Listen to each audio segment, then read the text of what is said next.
Hi friends, நம்ம இன்றைக்கி பார்க்க போகிறது உருளைக்கிழங்கு பொடி மாஸ்.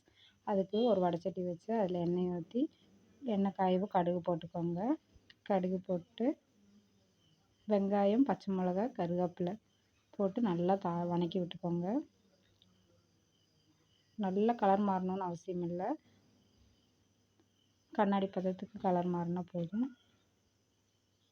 மாறினதுக்கப்புறம் உருளைக்கிழங்கு வேக வச்சு அதை பொடி பொடியாக நசுக்கி வச்சுக்கோங்க. இந்த பொடியை இதாக்கின உருளைக்கிழங்கு அதிலே கொட்டிட்டு அதுக்கு தேவையான உப்பு சேர்த்துக்கோங்க. சேர்த்துட்டு அதுக்கு பொடி மிளகாய்த்தூள், 1 ஸ்பூன் மல்லித்தூள், கரம் மசாலா, சிக்கன் பொடி, மஞ்சள் தூள் போட்டு நல்லா எல்லா பக்கம் கலந்து விடுற மாதிரி கலந்து விட்டுக்கோங்க. கலந்து விட்டுட்டு மூடி போட்டு ஒரு 5 நிமிஷம் மூடி வச்சுக்கோங்க. சிம்லேயே வச்சுக்கோங்க, ஃபாஸ்ட்டாக வச்சா அடி பிடிச்சிரும். அப்பப்போ எடுத்து அதை கிளறி விட்டுட்டே இருங்க. கிளறி விட்டுட்டு திரும்ப மூடி வச்சுக்கோங்க.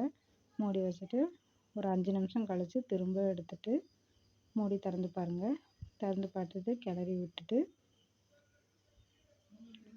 கொத்தமல்லி தழை மேலாப்பில் தூவி எடுத்தோம்னா நமக்கு கல்யாண வீடுகளில் கிடைக்கிற, ஹோட்டலில் கிடைக்கிற ஸ்டைலில் நம்ம உருளைக்கிழங்கு பொடி மாஸ் ரொம்ப டேஸ்ட்டாக இருக்குங்க. இது தயிர் சாதம், வெரைட்டி ரைஸ் எல்லாத்துக்குமே காம்பினேஷனாக இருக்கும். இதை நீங்களும் வீட்டில் ட்ரை பண்ணி பார்த்துட்டு எப்படி வந்துச்சுன்னு கமெண்டில் சொல்லுங்கள். நம்ம சேனல் பிடிச்சி